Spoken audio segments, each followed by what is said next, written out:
بسم الله والحمد لله والصلاة والسلام على رسول الله وعلى آله وصحبه ومن والاه أما بعد.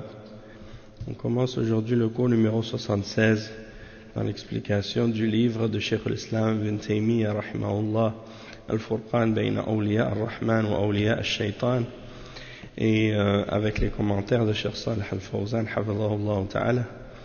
On est arrivé maintenant donc à la fin du volume 1. Et donc comme j'ai dit, c'est le cours 76. Cheikh al-Islam Ibn Taymiyyah il dit وقد يسمى العقل عالم الجبروت والنفوس عالم الملكوت والأجسام عالم الملك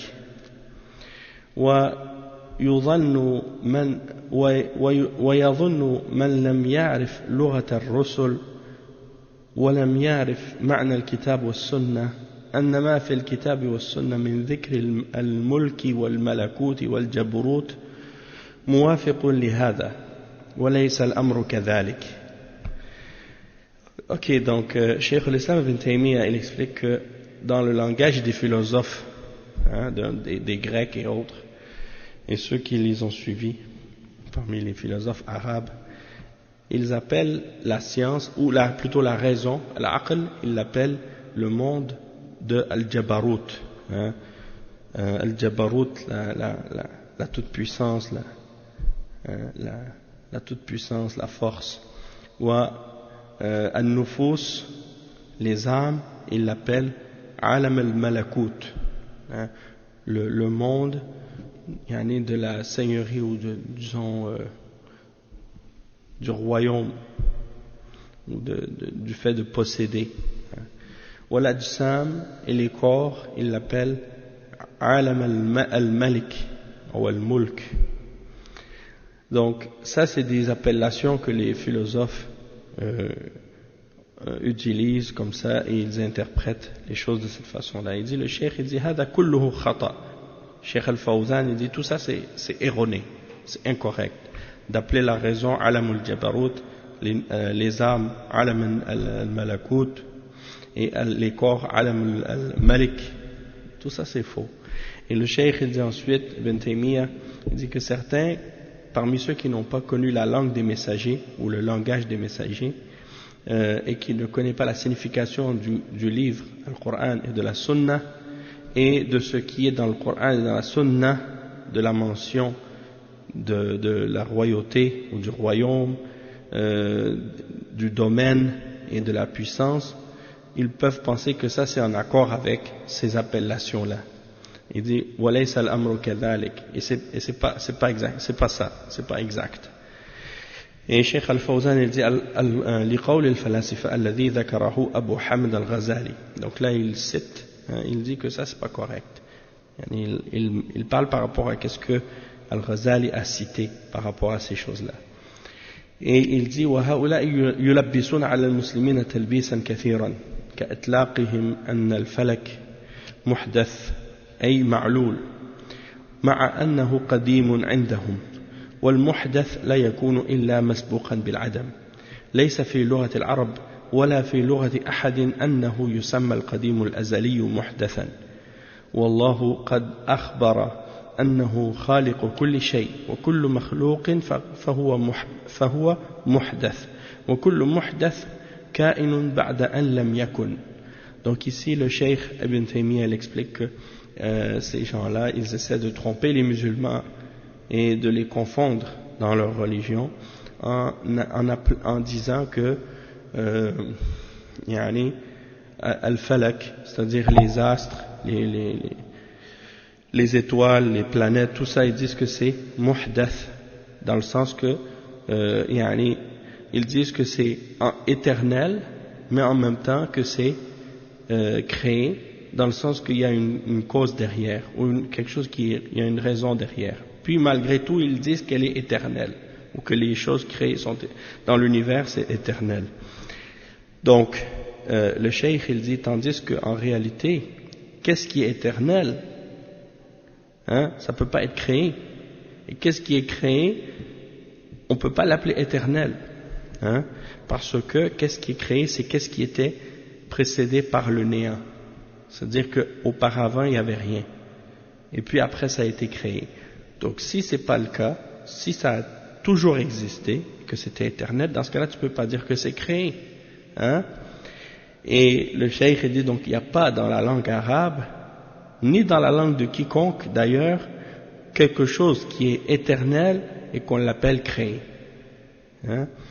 Et Allah subhanahu wa ta'ala nous a informé que c'est lui le créateur de toutes choses.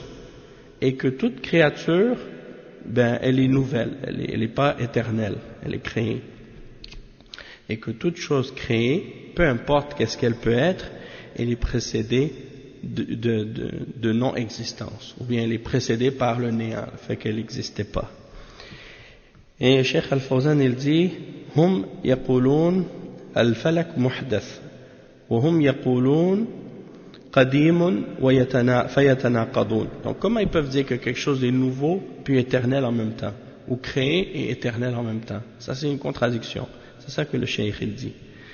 Et il dit le cheikh yuridun at-talbis wa yaqulun muhdath thumma yaqulun qadim.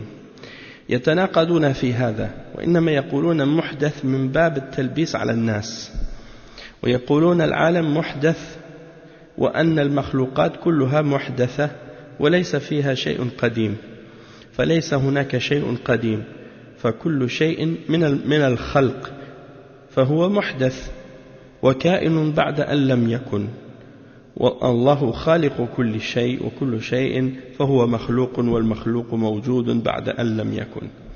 Donc le cheikh il répète la même chose encore une fois.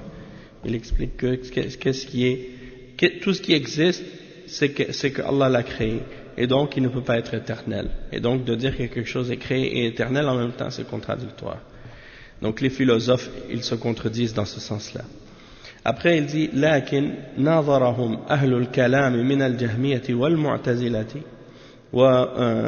والمعتزلة مناظرة قاصرة لم يعرفوا بها ما أخبرت به الرسل ولا أحكموا فيها قضايا العقول فلا للإسلام نصروا ولا للأعداء كسروا. Ça c'est une citation qui est célèbre de Cheikh al-Islam ibn Taymiyyah. Le cheikh il dit donc les gens de Kalam, vous savez qui sont les gens de Kalam, hein? C'est les Asha'ira ici dans le contexte. Mais ils utilisent la philosophie parce que le cheikh ici il dit que les gens de Kalam ça peut être les Asha'ira, ça peut être les Mu'tazila et les Jahmiya. Tous ces gens-là on les appelle des gens de Kalam, Ahlul Kalam. Pourquoi on les appelle comme ça? Parce qu'ils utilisent la philosophie wa alaykum salam wa rahmatullah. Ils utilisent la philosophie pour essayer d'affirmer la croyance en Dieu, le qadar, les questions qui ont rapport avec la religion. Donc ils utilisent la raison dans les aspects de la foi en le ghaib. D'accord? Et ils utilisent, quand je dis qu'ils utilisent la raison, c'est-à-dire la logique selon la compréhension des Grecs et des philosophes. Et ils essaient d'interpréter la religion, le Coran et la Sunna selon ces choses-là. Donc le cheikh ici, il dit que ces gens de Kalam, ils ont essayé parmi les Jahmiya et les Mu'tazila, ils ont essayé de débattre avec les philosophes. Mais ils ont débattu d'une manière qui est déficiente contre les philosophes. Parce que, étant donné que déjà à la base eux-mêmes ils sont déficients dans leur compréhension et dans leur connaissance du Coran et de la Sunna, donc ils n'ont pas défini les choses de la religion telles que les prophètes les ont enseignées, ça c'est de un, puis ils n'ont pas non plus bien compris les aspects qui ont rapport avec la logique et la raison. Donc ils ont des déficiences dans les deux. Ils ont une déficience dans la compréhension de la religion des messagers telle que les messagers l'ont amenée, et ils ont une déficience aussi dans la compréhension de la raison et de la logique. Donc, le cheikh il dit le résultat c'est quoi? La lil islami nasaru wa la lil a'da'i kasaru. C'est-à-dire ils n'ont pas réussi à défendre l'islam et ils n'ont pas non plus réussi à casser les ennemis ou à briser leurs mécréances ou leurs fausses croyances. Donc ça c'est une parole qui est célèbre de Ibn Taymiyyah. La lil islami nasaru wa la lil a'da'i kasaru. ou la l'islam nasaru wa la lil kufri kasaru. C'est une célèbre citation de Ibn Taymiyyah. Cheikh Al-Fawzan il dit ahlul kalam yani man indahum ilmun ma indahum ilm illa al-kalam. Ça c'est une définition que le Cheikh il donne ici de ahlul kalam. C'est des gens qui n'ont pas de science. Ils ont que la parole. Parler beaucoup. Ils parlent beaucoup. C'est ça les philosophes. Ils n'ont aucune science, mais ils parlent. Et il dit wa huwa ilmul mantiq. Donc c'est la connaissance c'est la science de la logique, mais la logique aristotélicienne, hein, la logique des Grecs, les philosophes grecs. Et il dit le Cheikh أراد الجهمية والمعتزلة أن يناظروا الفلاسفة ولكنهم ليس عندهم علم يناظرون به لأنهم يعتمدون على علم المنطق والجدل فلم يحسنوا الرد عليهم ولم يحسنوا الرد على الفلاسفة لم يحسنوا الرد على الفلاسفة فانتصر الفلاسفة عليهم لأنهم لم يتسلحوا بالكتاب والسنة وإنما تسلحوا بعلم المنطق والجدل فالفلاسفة أقوى منهم في هذه الأمور فردوا عليهم وهكذا من يتعرض للرد على أهل الباطل وهو ليس عنده علم فإن أهل الباطل ينتصرون عليه فلا يجوز الرد إلا بعلم. Donc le cheikh il explique en fait la situation. Il dit que les Jahmiya et les Mu'tazila, qui sont des groupes qui ont dévié de l'islam dans la question de la croyance et sur plusieurs questions par rapport à la foi en Allah, par rapport aux noms et aux attributs d'Allah, par rapport au qadar, par rapport à la définition de la foi et beaucoup d'autres questions qui ont rapport avec les fondements de la religion. Donc ils ont dévié dans plusieurs points, hein, et ils ont voulu débattre avec les philosophes.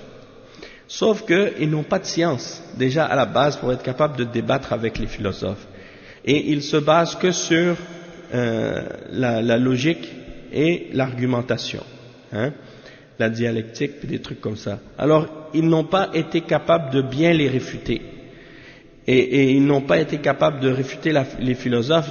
Plutôt, les philosophes, c'est eux qui ont réussi à les vaincre. Hein, c'est les philosophes qui les ont écrasés dans l'argumentation. Pourquoi? Parce qu'ils ne s'étaient pas armés du Coran et de la Sunna. Ils se sont uniquement basés sur la raison, la logique et l'argumentation. Et les philosophes sont plus forts que eux dans ces domaines-là.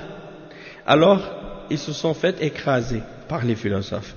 Et le cheikh, il dit que c'est ainsi que toute personne qui rentre dans le domaine de la réfutation et qui veut réfuter les gens de la fausseté, s'il n'a pas de science, eh bien, il ne pourra pas les réfuter correctement et peut-être que les gens du faux vont avoir le dessus sur lui. Alors, il ne faut jamais réfuter sans avoir de la science. Et ça, c'est une règle.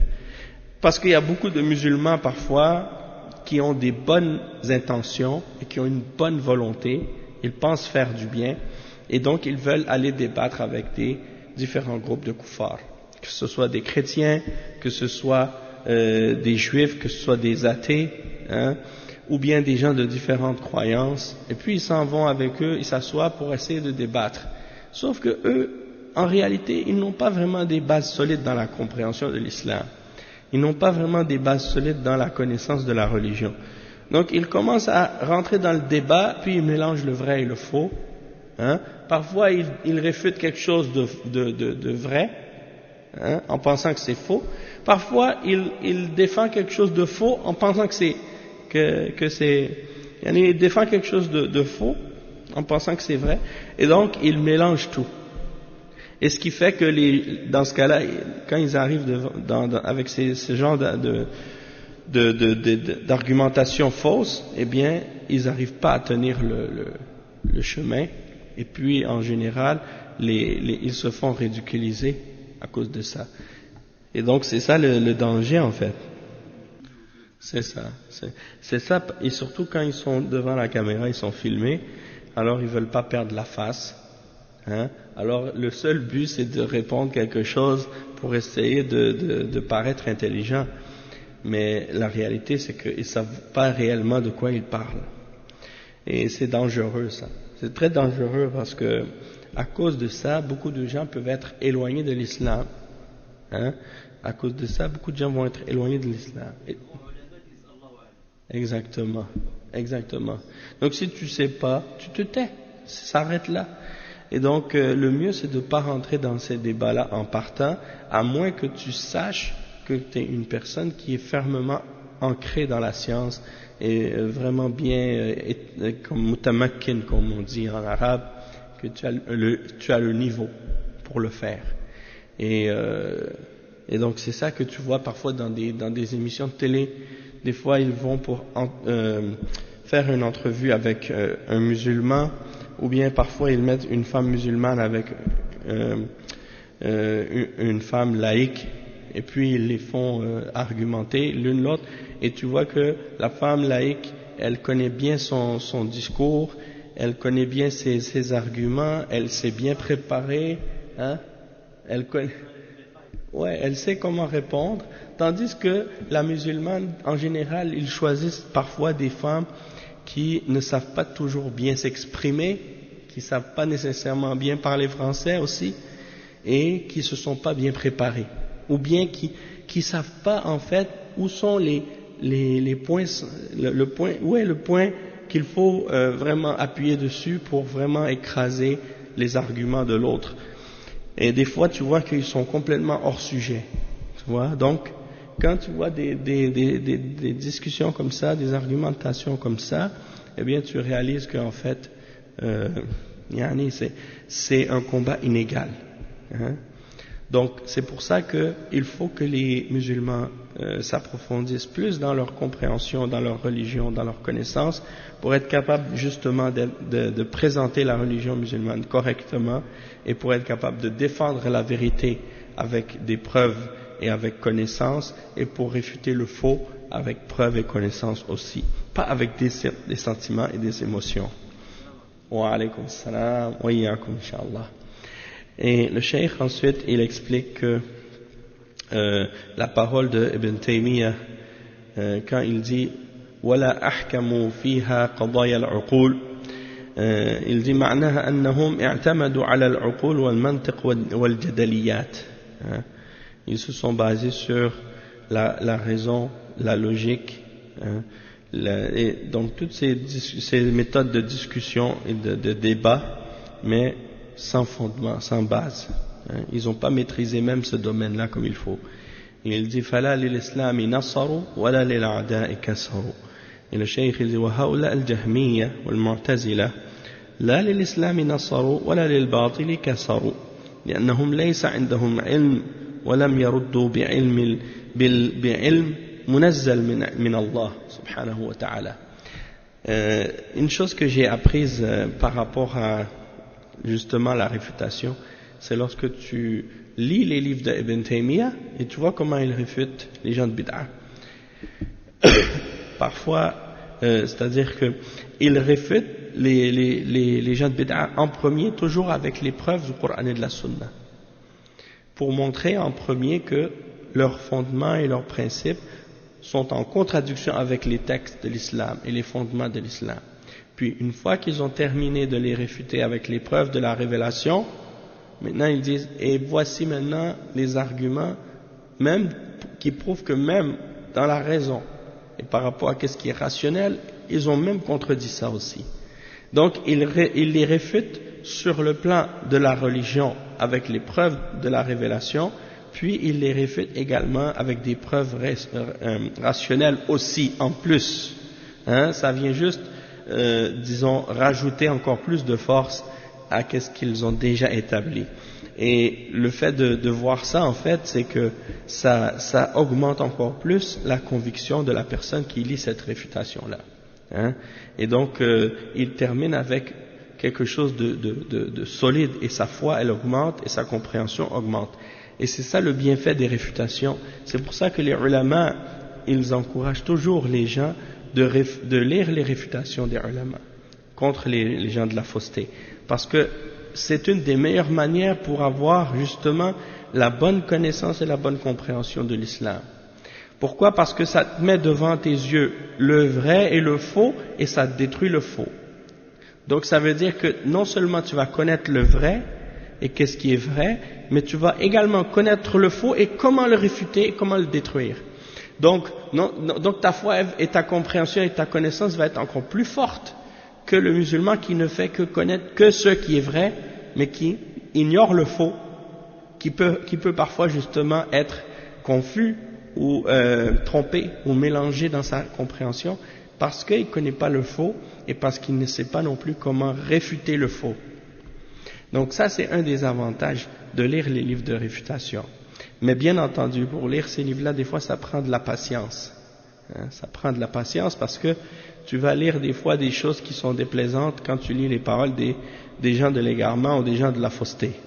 Mais il faut être patient pour le lire, pour par la suite lire la réfutation qui, après, apaise le cœur et justement rajoute de la fermeté et de la conviction dans le cœur avec les preuves qui sont mentionnées.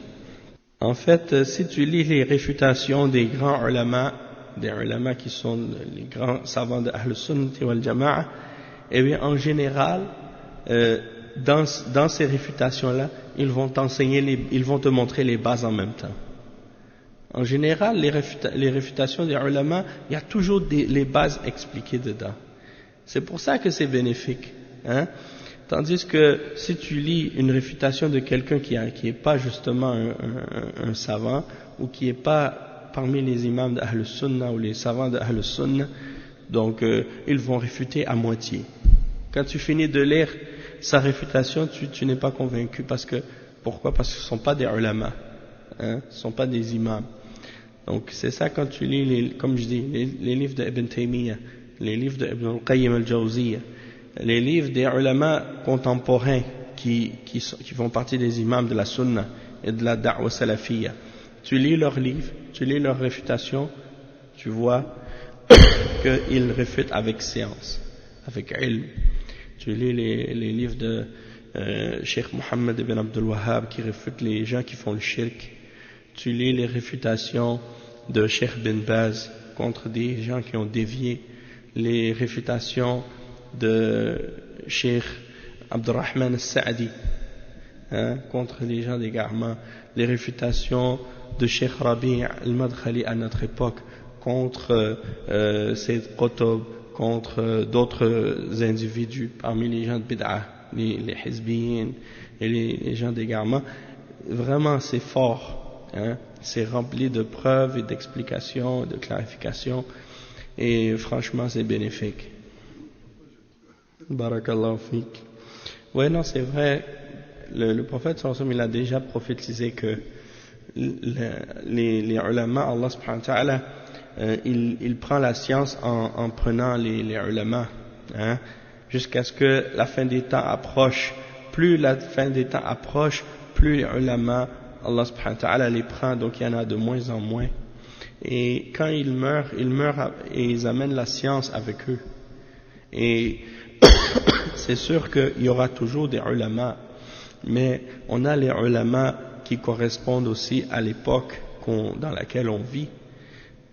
Donc les gens de l'époque des tabi'in, ils avaient des ulama, et les tabi'in, ils avaient des ulama, et l'époque des grands imams, ils avaient des ulama qui correspondaient à leur situation, à leur foi, à leur niveau.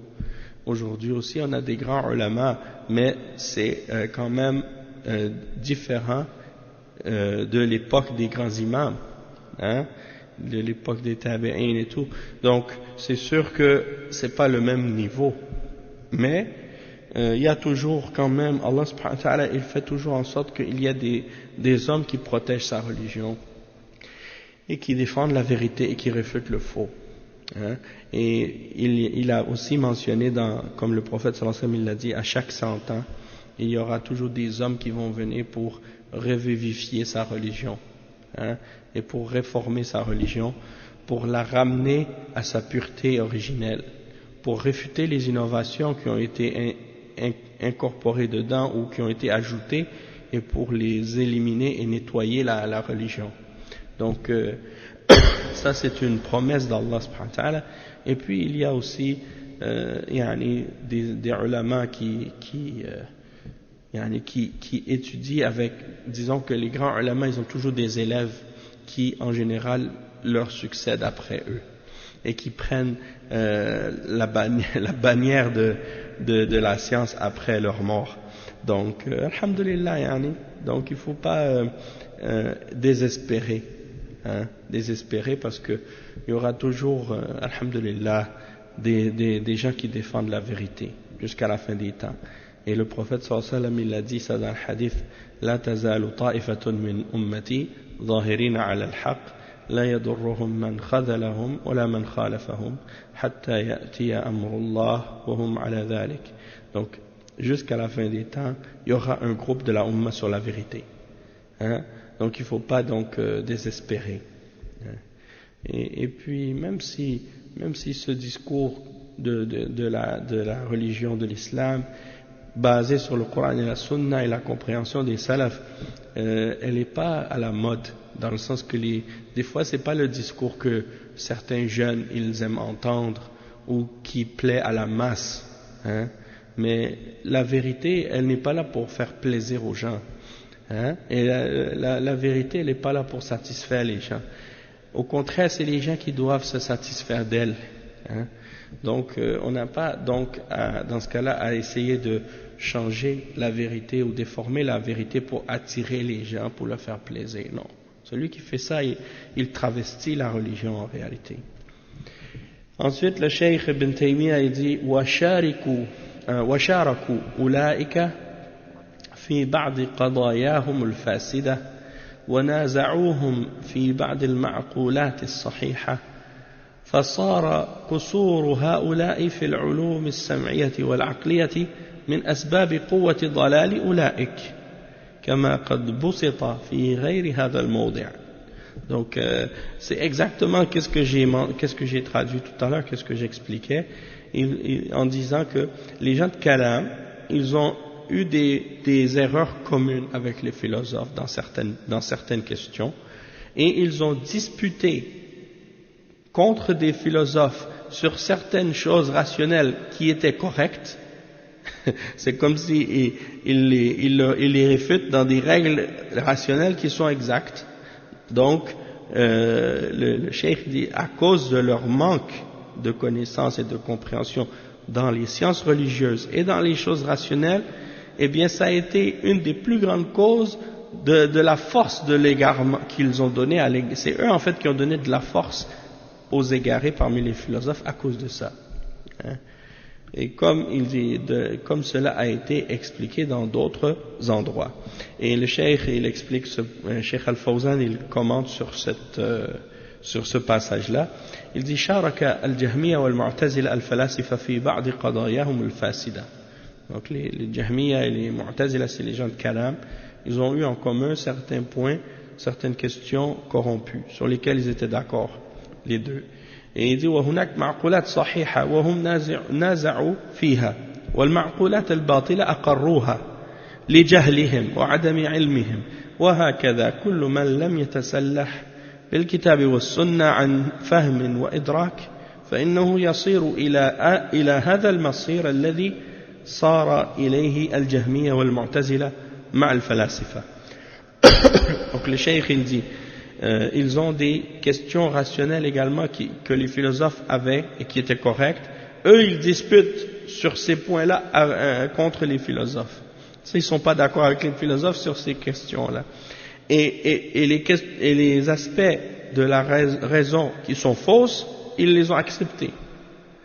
Donc le faux, ils l'ont réfuté, et le vrai, ils l'ont accepté. Le vrai, ils l'ont accepté, le vrai, ils l'ont réfuté, et le faux, ils l'ont réfuté. Non, attends. Le vrai, ils l'ont réfuté, et le faux, ils l'ont accepté. Donc, ils ont fait le contraire.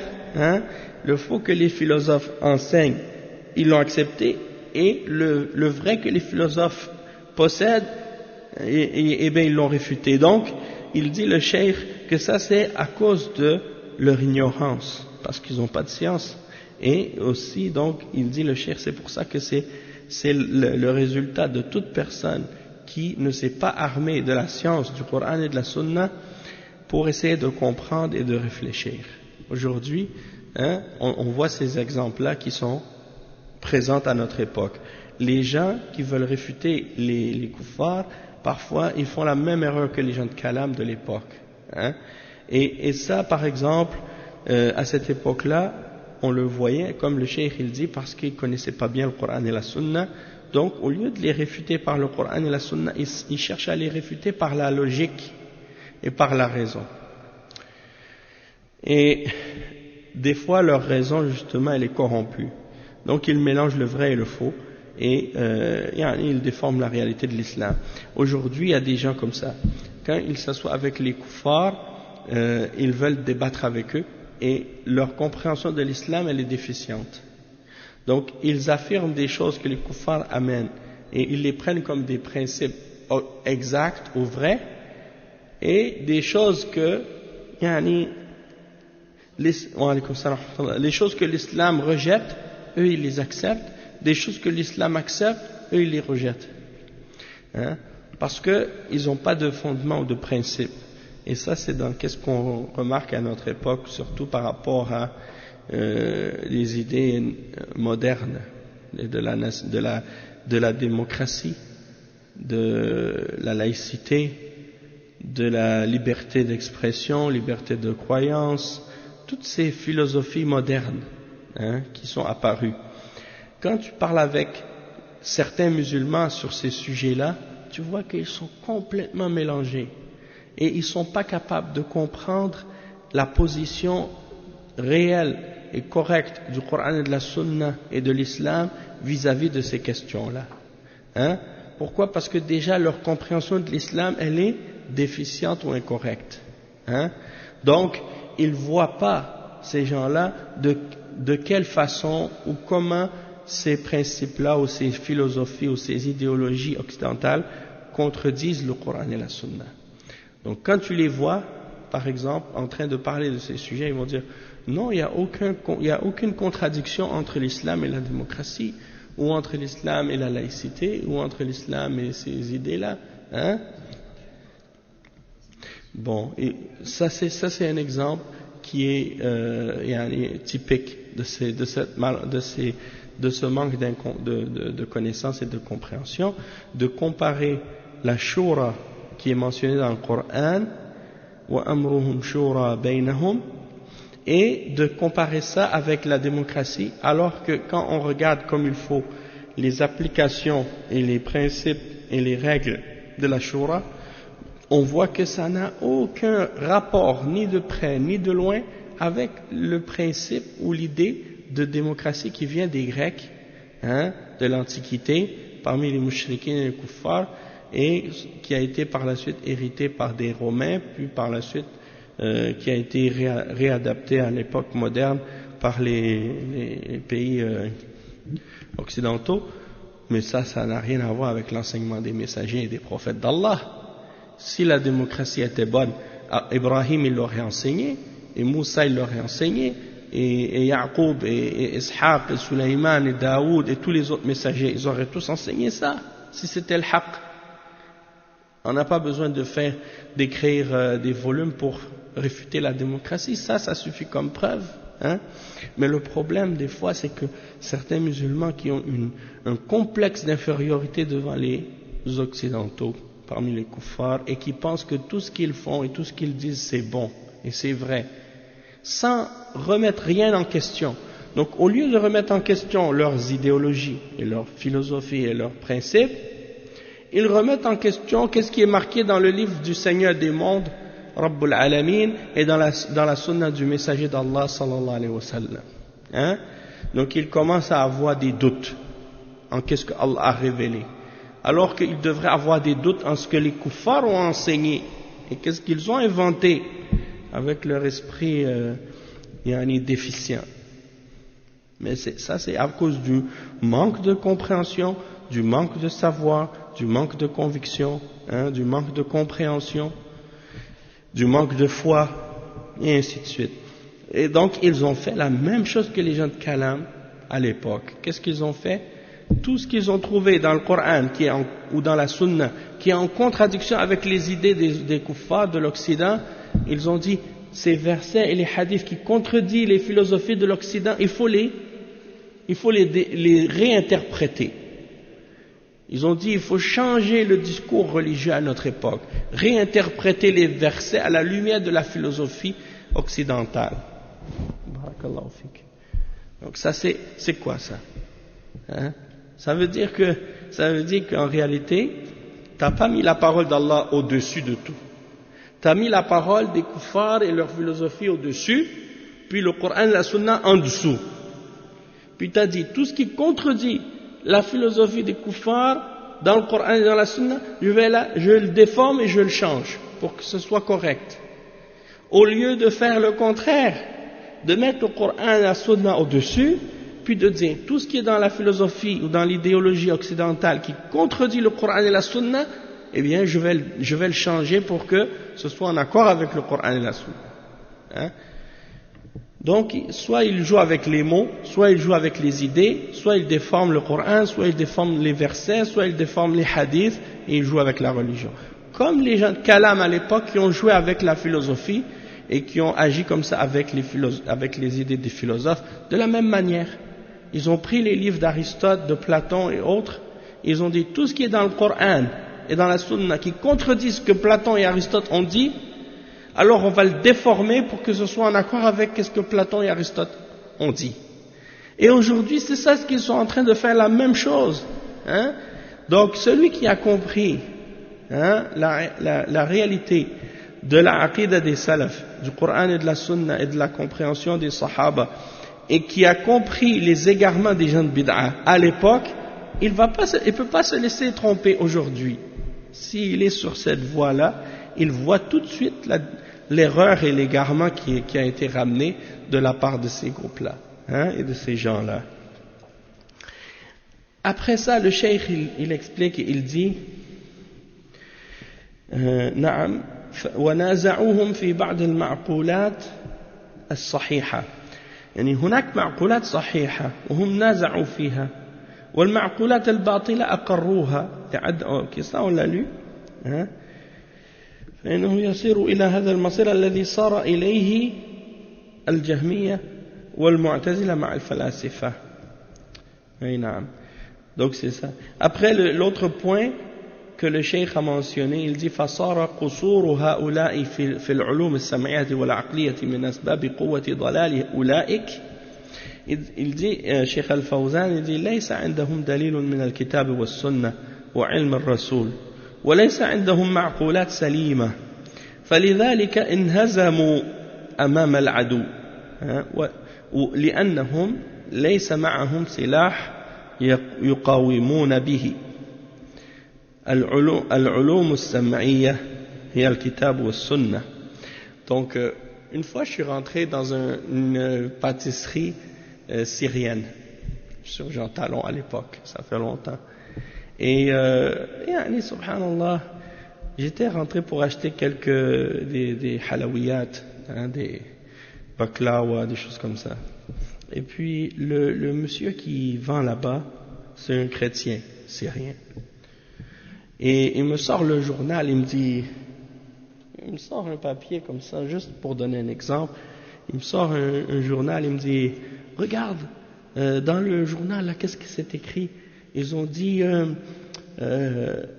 l'islam c'est pas en accord avec la démocratie. Et j'ai dit oui, je sais. Et lui il était choqué comment j'ai répondu comme ça, parce qu'il s'attendait que j'allais être sur la défensive et que j'allais commencer à dire non, c'est pas vrai, ça c'est... Mais au contraire, j'ai dit non, au contraire, tant mieux même, alhamdoulilah que c'est différent, et que l'islam c'est l'islam, la démocratie c'est la démocratie. Alors là, il savait plus quoi dire. Tu vois, parce que lui, il est habitué à toujours la réponse de certains qui veulent toujours dire le contraire. Parce qu'il y en a des musulmans comme ça. Si tu lui dis, quelqu'un qui vient lui parler, un chrétien ou un juif qui vient lui parler, ou un athée, vous les musulmans, dans votre religion, vous avez le droit de marier 4 femmes. Non, non, c'est pas vrai, on n'a pas... Et toute chose que quelqu'un dit sur l'islam, lui, automatiquement, il veut nier. Il cherche à plaire, à se faire accepter, mais il réfléchit même pas. Qu'est-ce qu'il est en train de dire?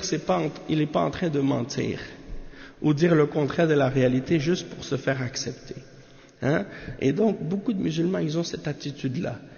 Un kafir va dire, vous dans l'islam, dans votre religion, il y a le djihad. Non, non, non, non, ça, il n'y a pas le djihad. Hein? Ou bien, vous dans votre religion, dans l'islam, par exemple, si quelqu'un vole, on coupe la main. Non, non, ça, il n'y a pas ça. Tu vois? C'est comme si c'est automatique. Tu vois? Oh, vous dans votre religion, la femme elle doit se voiler et tout. Non, non, non, dans l'islam, c'est pas obligatoire. Donc c'est comme si tout ce que eux ils disent, automatiquement c'est machinal, ils disent le contraire, sans essayer de réfléchir. Tu vois? Ça dépend. Des fois ça peut être ça, des fois ça peut être juste de l'ignorance.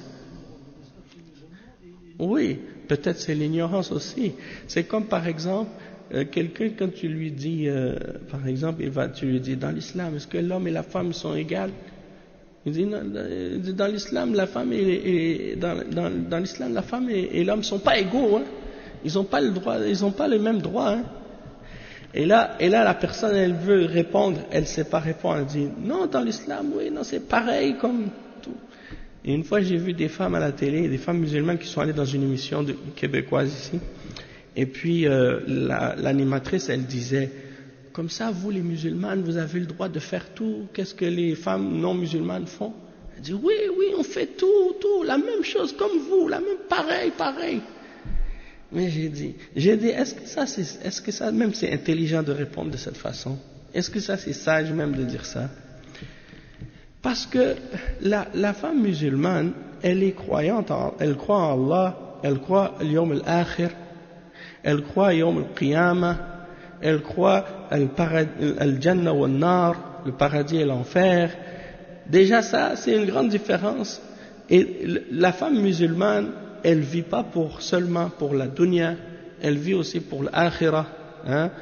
Et elle est une esclave d'Allah. Comme l'homme, il est un esclave d'Allah. Donc, l'esclave, il n'est pas libre. Hein? L'abd, hein? Il n'est pas libre. Donc, on est limité dans qu'est-ce qu'on a le droit de faire. Qu'on soit un homme ou qu'on soit une femme, on est limité. Un homme musulman, est-ce qu'il a le droit de faire tout qu'est-ce qu'un homme kafir fait?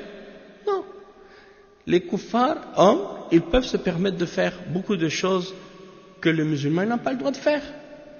Le kafir homme, il va aller boire de l'alcool, il fait le zina, il va prendre la drogue, il va voler, il va mentir, il va faire toutes sortes de choses.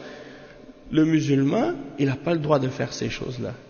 Peut-être que certains musulmans, ils vont faire des péchés, mais dans leur cœur, ils savent que le péché c'est haram. Hein?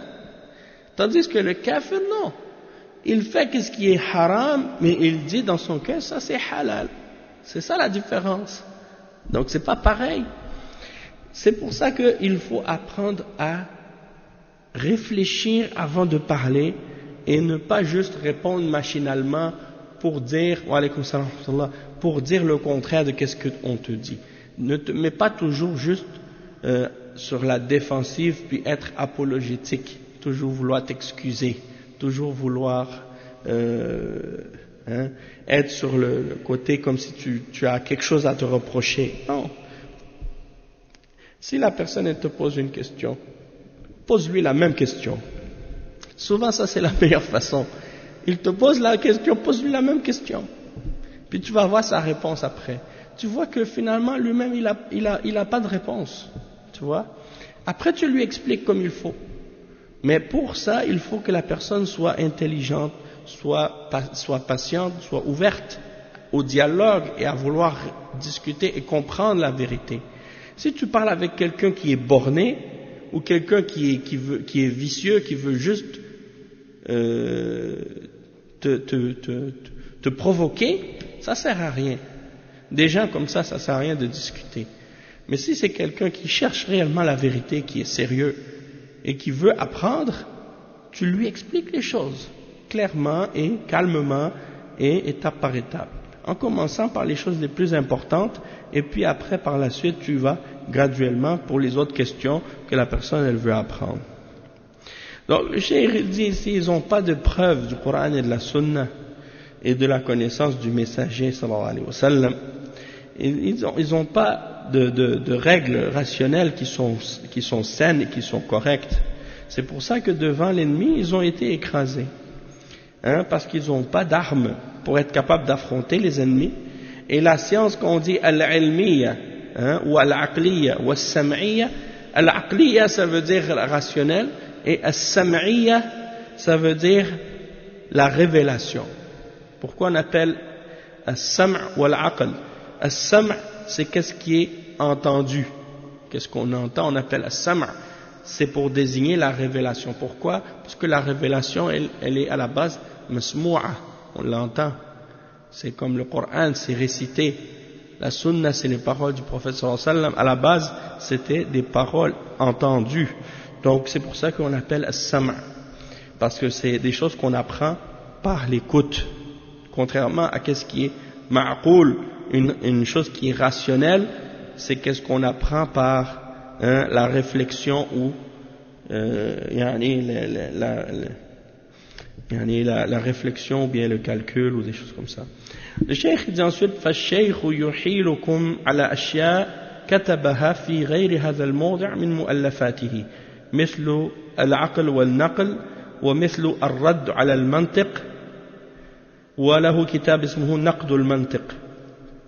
Donc le cheikh il dit ici le cheikh à la fin quand il dit كما قد بسط في غير هذا الموضع, il dit on a expliqué ça dans d'autres endroits, c'est-à-dire dans d'autres livres. Ibn Taymiyyah il a réfuté ces choses-là et il ne veut pas rentrer en détail dedans ici, donc il vous réfère à ces autres livres, comme par exemple Al-Aql wa Al-Naql, on en a parlé l'autre jour, Dar'u Ta'arud Al-Aql wa Al-Naql, et il y a un autre livre aussi qui s'appelle Ar-Radd ala Al-Mantiq, ou bien Naqd Al-Mantiq. Ça c'est un autre livre de Ibn Taymiyyah. C'est des livres dans lesquels il a réfuté ces questions-là. Ensuite, le cheikh, c'est ça, on a presque terminé. Le cheikh dit وهؤلاء المتفلسفة قد يجعلون جبريل هو الخيال الذي يتشكل في نفس النبي صلى الله عليه وسلم والخيال تابع للعقل. فجاء الملاحدة الذين شاركوا هؤلاء الملاحدة المتفلسفة وزعموا أنهم أولياء الله وأن أولياء الله أفضل من أنبياء الله وأنهم يأخذون عن الله بلا واسطة. Donc il dit ces gens-là qui se sont philosophés, qui sont rentrés dans la philosophie parmi les musulmans ou parmi les arabes, ils vont parfois faire de Jibril une imagination, quelque chose qui se manifeste dans l'âme du prophète sallallahu alayhi wa sallam. Donc c'est comme une chose illusoire qu'il imagine, et ils disent que ça suit la raison, c'est un rapport avec la raison. Donc le cheikh il explique كما سبق أن الملك عندهم إنه خيال يتخيله النبي أو ويسمعه ويكلمه فيظن أن هذا شيء موجود في الخارج وهو إنما هو في ذهنه فقط. نعم عندهم أن الملائكة هي الهواجس التي تأتي في خاطر الإنسان. Donc le cheikh il explique comme si pour les philosophes les anges c'est des choses que le prophète imagine dans son esprit. C'est pour les philosophes les anges n'existent pas, c'est des choses imaginaires, ouais, dans lequel on voit qu'il est venu en personne pour parler au prophète sallallahu alayhi wa sallam, et les sahaba l'ont vu. C'est la preuve que c'est pas quelque chose d'imaginaire que le prophète sallallahu alayhi wa sallam invente, parce que Omar il dit كنا جلوسا عند النبي صلى الله عليه وسلم إذ طلع علينا رجل شديد بياض الثياب شديد سواد الشعر لا يرى عليه أثر السفر ولا يعرفه منا أحد حتى إذا جلس إلى النبي صلى الله عليه وسلم فأسند ركبتيه إلى ركبتيه ووضع كفيه على فخذيه وقال يعني يا محمد أخبرني عن الإسلام إلى آخره. Donc ça c'est la preuve que il est visible, il est réel, c'est pas une imagination, c'est pas quelque chose qui est dans sa tête ou dans son esprit, c'est quelque chose de réel. Donc les philosophes, c'est comme ça qu'ils déforment la réalité. Ils essaient d'interpréter les choses. Et aujourd'hui, les psychiatres et les psychologues, ils disent ça aussi. Ça, ils pensent que c'est de la schizophrénie ou bien une autre maladie psychologique ou psychiatrique. Quelqu'un, il invente des choses, il entend des voix. Ils vont te donner des produits chimiques pour stabiliser tes trucs dans ton cerveau. Comme si c'était comparable à une maladie. Mais non, les prophètes, c'est pas des êtres humains malades. Non, les prophètes, c'est des êtres humains au contraire qui sont en très bonne santé et les anges qui leur viennent, c'est des êtres réels qui leur parlent réellement et qui leur amènent la révélation d'Allah. Donc ça c'est un égarement, tu vois, de la part des philosophes de penser comme ça. Et il dit, ils font donc de Djibril un être imaginaire qui se manifeste dans l'âme du prophète sallallahu alayhi wa sallam sous différentes formes, et ils pensent que c'est ça pour eux la raison. Après le cheikh il dit, donc les athées, le malahida, les gens déviés, ils ont eu ça en commun avec ces philosophes là. Et Cheikh Al-Fawzan il dit raja'a ila awwal al-kalam, yani les athées en parlant des soufiyas, hein, al-malahida, parce que quand on dit les athées en arabe, le mot qui est employé c'est malahida, mais malahida c'est pas vraiment dans le sens de athée, c'est dans le sens de toute personne qui est déviée dans la croyance. On l'appelle mulhid. Min al-lahd, hein, la min al-lahd. Fa-al-ilhad darajat, il y a différentes formes de ilhad, mais ça peut être ici comme dans ce cas-là, c'est dans le sens de ceux qui ont sorti de l'islam parce que leur croyance c'est une croyance de ilhad. Ils disent que ils n'ont pas besoin des prophètes, ils prennent d'Allah directement et qu'ils sont donc meilleurs que les prophètes. Ça c'est de l'ilhad, il n'y a pas de doute, d'accord? Parce que celui qui pense qu'il n'a pas besoin des messagers et des prophètes, il n'est pas croyant, il n'est pas musulman. Donc c'est ça que le cheikh il dit ici. Il dit ils ont pensé, hein, ces soufis, hein, ils ont eu ça en commun avec les philosophes. Hein, ils ont eu ça en commun avec les philosophes. Il dit وَزَعَمُوا أَنَّهُمْ أَوْلِيَاءُ لِلَّهِ أَوْلِيَاءُ اللَّهِ. Ils ont pensé qu'ils sont des serviteurs rapprochés d'Allah et que les awliya sont donc meilleurs que les prophètes parce que eux ils prennent directement d'Allah sans intermédiaire, sans les anges, hein, comme on l'avait expliqué dans le passé. Donc le cheikh il donne des exemples ici. Il dit, Ibn Taymiyyah il dit كابن عربي صاحب الفتوحات والفصوص فقال إنه يأخذ من المعدن الذي أخذ منه الملك الذي يوحي به إلى الرسول، والمعدن عنده هو العقل، والملك هو الخيال، والخيال تابع للعقل، وهو بزعمه يأخذ عن الذي هو أصل الخيال، والرسول يأخذ عن الخيال، فلهذا صار عند نفسه فوق النبي صلى الله عليه وسلم. ولو كان خاصة النبي صلى الله عليه وسلم ولو كان خاصة النبي ما ذكروه لم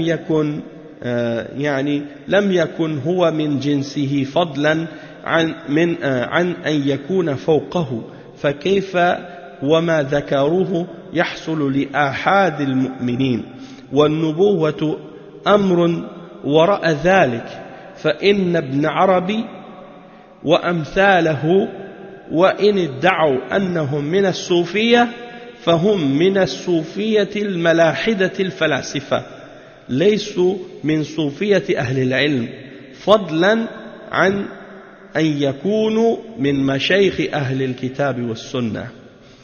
Donc ça c'est une explication. Le cheikh ici il te ramène les deux choses ensemble. C'est ici qu'il ramène les deux théories ensemble pour te montrer comment les philosophes, comment les soufis ont pris ces idées de tout ce qu'on a expliqué depuis les derniers cours, ils les ont ramenées et les ont employées dans leurs idées pour justifier leur position. Donc, comment les philosophes ont inspiré les soufis, les soufis hérétiques comme Ibn Arabi à penser leurs idées. Et il dit ici, donc j'ai essayé de l'expliquer aussi clairement que lui, Inch'Allah, le cheikh il dit, Ibn Arabi, celui qui a écrit Al-Futuhat al-Makkiyya et Fusus al-Hikam et d'autres livres également, wa alaykum salam, il dit, moi je prends directement de la source, de là où l'ange a pris la révélation qu'il a donnée au prophète Muhammad sallallahu alayhi wa sallam. Et cette source-là, c'est quoi pour lui? La source de où l'ange a pris, c'est quoi cette source pour lui? C'est pas Allah subhanahu wa ta'ala, c'est la raison. Tu comprends? Donc, pour lui, l'ange c'est une illusion. D'accord? Et l'illusion, elle suit donc la raison pour eux. Et c'est pour ça qu'ils s'imaginent qu'il prend de là où l'ange a pris, en parlant de la raison, et il dit وَهُوَ بِزَعْمِهِ يَأْخُذُ عَنِ الَّذِي هُوَ أَصْلُ الْخَيَالِ, c'est-à-dire la raison. Et il dit وَالرَّسُولُ صلى الله عليه وسلم يأخذ عن الخيال, le prophète صلى الله عليه وسلم il prend de l'illusion, parce qu'il pense que les anges sont des illusions. Et c'est pour ça donc que pour eux, il est au-dessus du prophète, à cause de ça. Et il dit, voilà aucun, mais si c'était la personne du prophète sallallahu alayhi wa sallam, il l'aurait pas mentionné de cette façon-là, et encore moins mentionné qu'il est au-dessus de lui. Alors, que dire lorsque ceux qu'ils décrivent comme étant des prophètes, les caractéristiques qu'ils ont mentionnées pour décrire qui peut devenir prophète, que dire lorsqu'on sait que ces choses-là peuvent être obtenues ou faites par le commun des croyants ou des musulmans? Les caractéristiques qu'ils ont mentionnées, d'avoir l'imagination, d'avoir, c'était quoi la deuxième affaire qu'on avait dit? Une force de la connaissance, une force dans l'imagination. Puis la troisième, c'était il a un effet, il agit sur les éléments et sur les substances. Donc si quelqu'un est capable de faire ça, alors pour eux c'est un prophète. Alors Ibn Taymiyyah a dit, ces choses-là, même un individu parmi les musulmans peut avoir ça, mais ça ne veut pas dire qu'il est un prophète, parce qu'être un prophète c'est pas ça. Donc le cheikh il dit, la prophétie, en réalité, c'est quelque chose au-delà de ça. Mais Ibn Arabi et leurs semblables, il dit, même s'ils se prétendent être des soufis, il dit, ils sont en réalité du nombre des soufis déviés, hérétiques, philosophes. Ils ne font pas partie des soufis parmi les hommes de science ou ceux qui possédaient du savoir de la religion, qui sont à l'intérieur des limites de l'islam.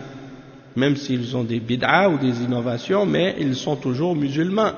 Tandis que les idées et les philosophies de Ibn Arabi, par exemple, ça c'est des idées hérétiques qui sont en dehors de la religion.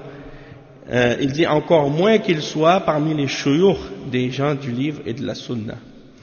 Et Cheikh Al-Fawzan, il dit par rapport à ce point-là, il dit La min as-soufiyati al-mu'tadila, wa hadha yulabbisu bihi ba'd الكتاب المعاصرين فيقولون أو فيقول الصوفية على حق وهم عباد وهم نقول نعم هذا في أوائلهم ولكن أواخرهم لا فرق بين ابن عربي بالألف واللام وابن عربي بدون ابن عربي هذا هو الملحد الطائي الصوفي الخبيث أما ابن العربي فهذا إمام من المالكية له تفسير وله شرح الترمذي تحفة الأحوذي وله مؤلفات قيمة ومفيدة وهو مالكي المذهب.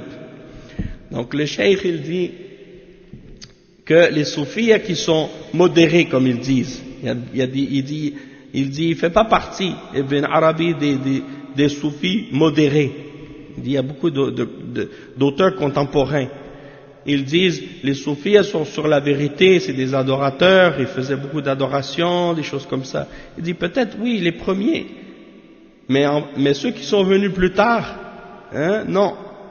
Il dit, il y a une différence entre Ibn al-Arabi, avec Alif Lam, Al-Arabi défini, avec l'article, Alif Lam, c'est-à-dire Al-Arabi, et l'autre qui est indéfini, Ibn Arabi, qui est le soufi, At-Ta'i, l'hérétique. Il dit, tandis que Ibn al-Arabi, Alif Lam, hein, celui qui est défini, eh bien lui c'est un imam parmi les savants du madhab maliki.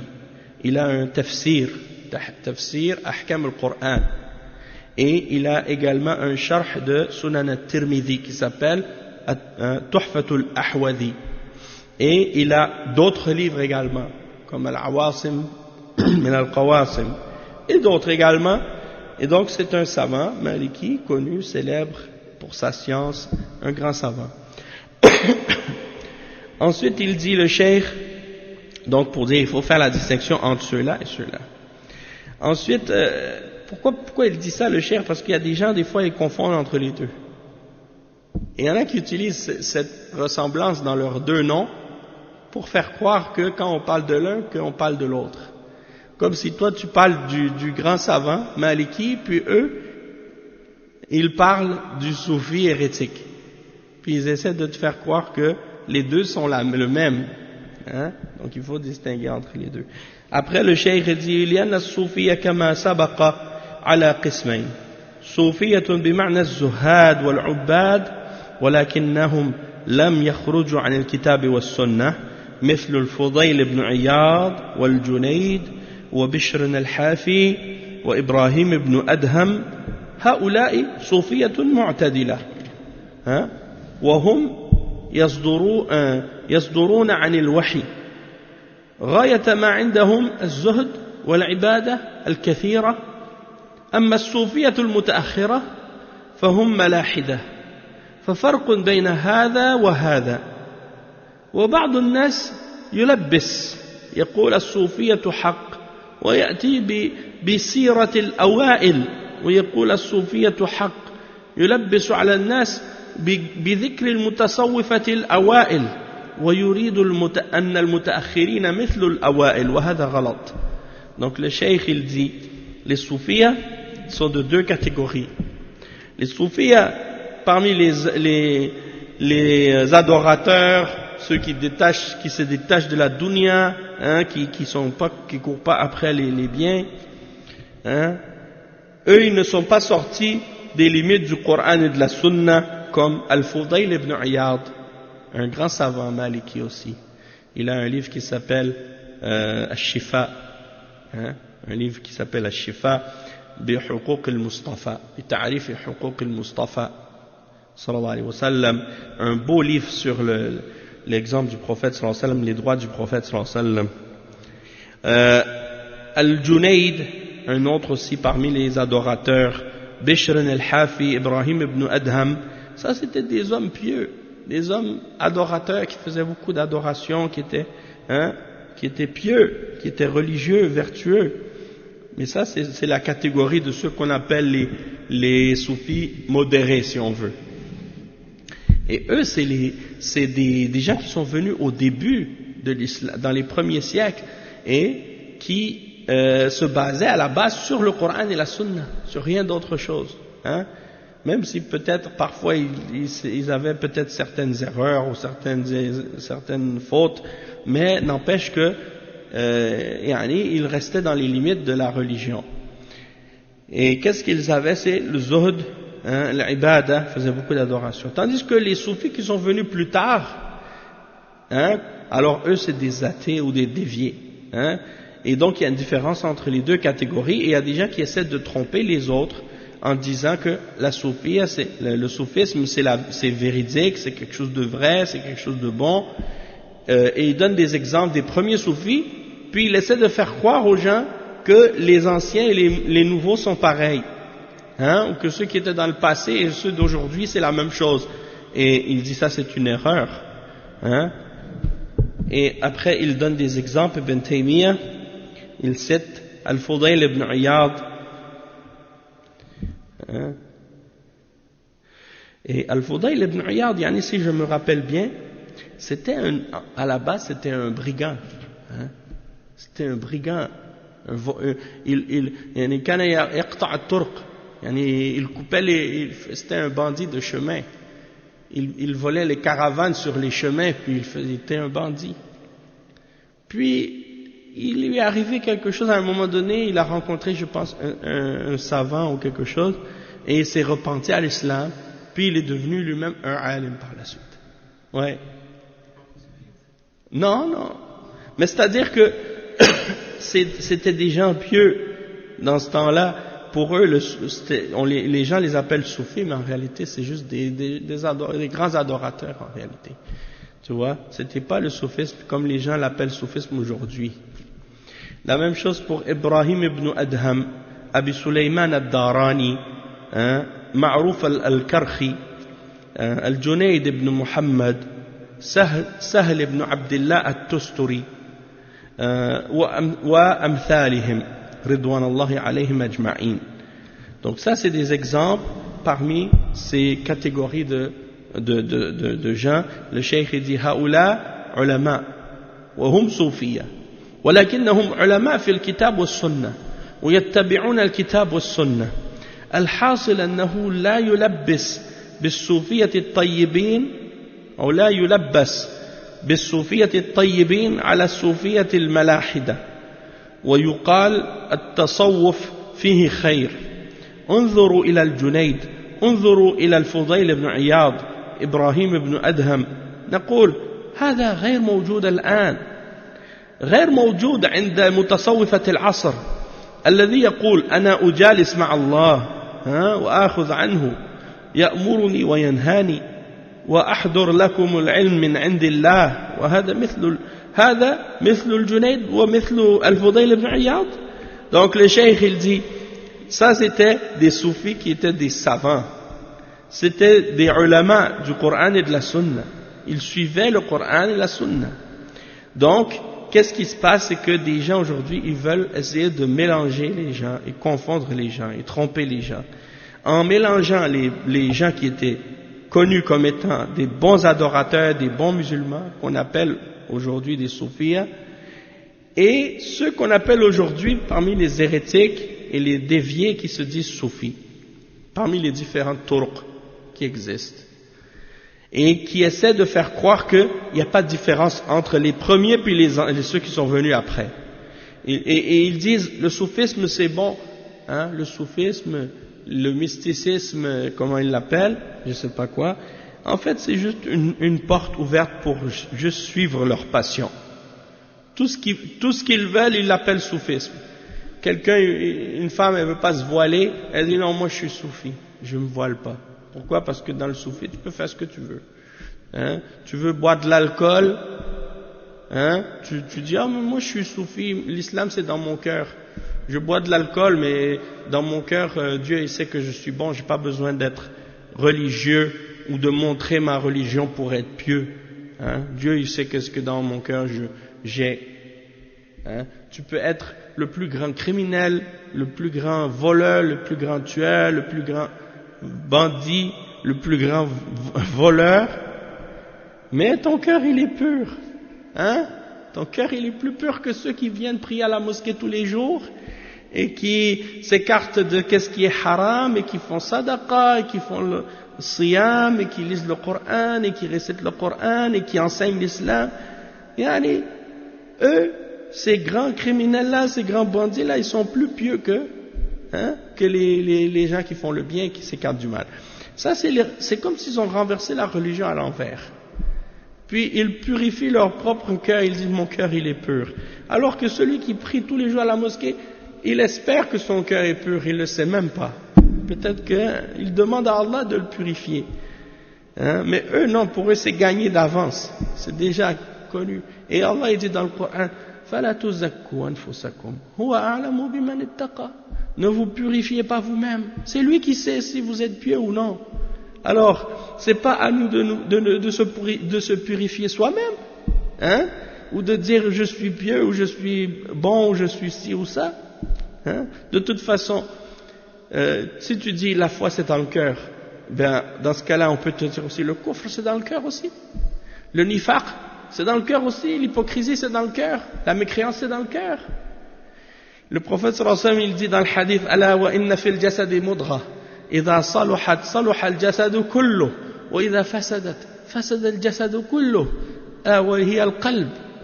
Et il a pointé vers son cœur, il a dit at-taqwa ha huna at-taqwa ha huna at-taqwa ha huna. Hein, le prophète sallallahu alayhi wa sallam il dit dans le hadith il y a un morceau dans le corps, s'il est bon le reste sera bon, s'il est mauvais le reste sera mauvais, c'est le cœur. Et il a pointé vers son cœur, il a dit at-taqwa c'est ici, at-taqwa c'est ici. At-taqwa ça veut dire quoi? C'est de te préserver d'Allah, hein, de te préserver de son châtiment. À la base ça c'est dans le cœur, hein, ça commence par le cœur. Mais est-ce que ça, quand il dit que c'est dans le cœur, est-ce que ça veut dire que tu peux avoir le cœur bon puis après le reste c'est pas grave? Il a dit idha salaha salaha al-jasadu kullu. S'il est bon le cœur, le reste du corps va être bon. Si ton corps il est pas bon, tes actions sont pas bonnes, tes paroles sont pas bonnes, comment tu peux dire mon cœur il est bon, hein? C'est comme si par exemple même des fois aujourd'hui quand tu vas aller au marché, tu vas acheter un fruit, hein? Quand tu vas acheter des bananes ou des oranges, tu vas prendre laquelle? Celle qui est toute pourrie à l'extérieur, avec des mauvaises taches, de la moisissure dessus, tu dis, ah mais elle peut être comme ça à l'extérieur, mais à l'intérieur elle est bonne, hein? Non, parce que tu juges le fruit par rapport à qu'est-ce que tu vois à l'extérieur. Mais si le fruit, hein, il est tout pourri à l'extérieur, ça veut dire qu'à l'extérieur il est pourri à l'intérieur aussi, hein? C'est pas pour rien. Donc il y a un lien quand même entre l'intérieur et l'extérieur, hein? Donc celui qui nie ça de façon absolue puis qui dit la foi c'est dans mon cœur et même si dans mon corps et dans mes paroles, dans tout ce que je fais, tout est en contradiction avec l'ordre d'Allah et de son messager, mais c'est pas grave parce que l'important c'est le cœur. Qui a dit ça? Le prophète sallallahu alayhi wa sallam il dit dans le hadith inna Allah la yanzuru ila suwarikum wa ajsadikum wa innama yanzuru ila qulubikum wa a'malikum. Il dit le prophète sallallahu il dit Allah il regarde pas vos extérieurs, vos formes, vos apparences ou vos couleurs wa alwanikum, mais il regarde vos cœurs et vos actions. Il n'a pas juste dit vos cœurs, il a dit vos cœurs et vos actions. Donc ça veut dire qu'il regarde les deux ensemble, le cœur et les actions qui viennent du cœur, parce que les actions que ton corps fait, c'est ton cœur qui le pousse. Et Ibn al-Qayyim, il donne toujours l'exemple que le cœur, c'est comme le roi dans son royaume.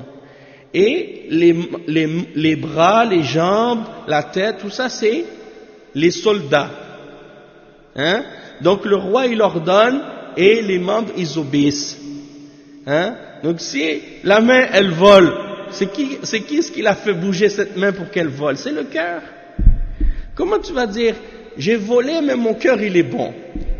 Hein? J'ai menti, mais c'est ma langue qui a menti, c'est pas moi. Si t'as menti, ça veut dire que ton cœur, il a menti. Hein? Allah al-Musta'an. Illa man rahim Allah, yani. Des fois, les gens, ils suivent leur passion, peut-être ils vont faire un péché. Dans leur cœur, ils savent que c'est pas bien. Mais, n'empêche qu'ils doivent reconnaître que qu'est-ce qu'ils font, c'est un péché. Hein? Ils vont pas dire, ok, j'ai bu de l'alcool, mais mon cœur il est bon. Non, tu dis pas ça. Tu dis, j'ai bu de l'alcool, j'ai fait un péché. Je demande à Allah de purifier mon cœur pour m'aider à être un meilleur musulman, pour revenir à l'obéissance et pour me repentir. Tu vas pas dire, mon cœur il est bon. Tu fais pas la salat. Tu dis, je fais pas la salat, mais mon cœur il est bon. Je porte pas le hijab, mais mon cœur il est bon. Non. Dis les choses telles quelles, sois franc, sois honnête. Dis, je le fais pas, je sais que c'est pas correct et que Allah il me guide et que Allah fasse que je sois un meilleur musulman pour que je sois capable de le faire, hein, et fais les efforts nécessaires pour essayer de le faire. Mais ça sert à quoi de dire aux gens ton cœur est bon? De toute façon, est-ce que les gens peuvent rentrer dans ton cœur, vérifier qu'est-ce qu'il y a dedans? Non. Alors tu parles pour qui? Ça sert à rien. C'est Allah qui est témoin de qu'est-ce qui est dans ton cœur et dans le mien. Alors qu'est-ce que ça sert de prétendre, hein? Subhanallah. Donc le cheikh il dit, donc il faut, pour revenir au sujet, il faut ne pas se mélanger entre les anciens soufis qui étaient juste des grands adorateurs pieux qui craignaient Allah, et ceux qui viennent après, qui mélangent le vrai et le faux, qui mélangent la philosophie avec la religion, et qui par la suite arrivent puis qui disent oui, le soufisme c'est bon, puis ils disent regarde Al-Junayd, regarde Al-Fudayl ibn Iyad, regarde Ibrahim ibn Adham, comme si les anciens sont comparables à ceux d'aujourd'hui. Et donc il dit, le cheikh il dit, les soufis d'avant, ils n'existent plus aujourd'hui. Wa alaykum salam wa rahmatullah. Ça n'existe plus, ces soufis-là à notre époque. Eux aujourd'hui ils prétendent qu'ils s'assoient avec Allah, qu'ils prennent des ordres d'Allah et des interdictions d'Allah directement. Ils pensent que Allah leur donne une science spéciale, hein, donc le cheikh dit, est-ce que ceux-là tu vas les comparer à Al-Junayd et Fudayl ibn Iyad? Ça c'est impossible, il n'y a pas de comparaison à faire. Donc on vient de compléter aujourd'hui, alhamdulillah, le volume 1 de cette explication de Al-Furqan, puis Inch'Allah demain on va commencer le volume 2, Inch'Allah. Subhanakallah wa bihamdika ashhadu an la ilaha illa ant astaghfiruka wa atubu ilayk, wa sallallahu wa sallam ala nabiyyina Muhammad wa ala alihi wa sahbihi ajma'in, wassalamu alaykum wa rahmatullahi wa barakatuh.